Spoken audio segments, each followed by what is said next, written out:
Today we have some 5,500 copies of the New Testament. By last week, the official count was 5,560 manuscripts that had been cataloged of the Greek New Testament. The New Testament was originally written in Greek.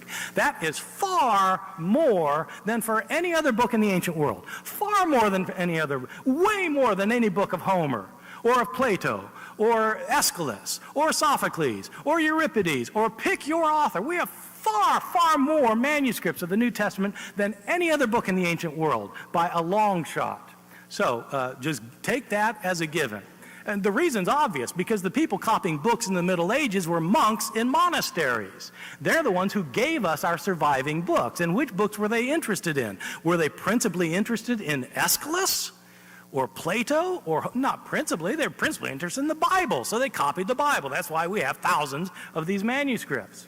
The problem is not the number of manuscripts or the fact that we have more than for any other author of antiquity. The problem is the ages of these manuscripts.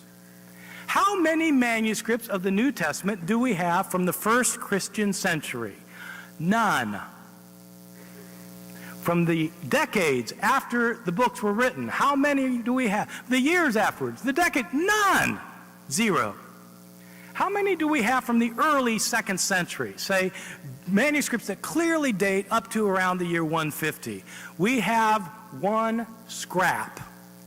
This is it. This may look big because it's a big screen. This is the actual size. It's the size of a credit card. It's written on both front and back. It's from John chapter 18. It has several verses on it. You can see this little scrap has parts of 7 lines on it. It's a very important manuscript because it's the earliest one we have. It's the early 2nd century, and it is the only manuscript we have from the early 2nd century. That's it.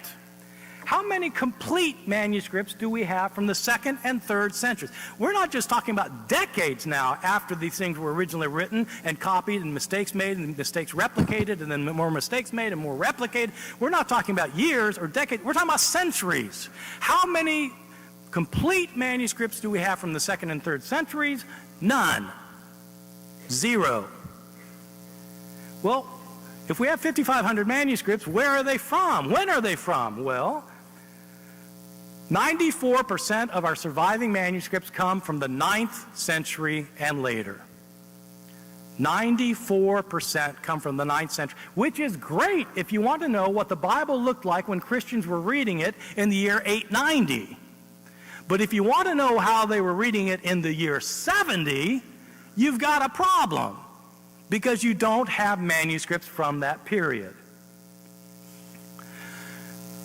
If you wanted to make a stack of the Bibles that are available to scholars today in manuscript form, the stack would go up to the ceiling.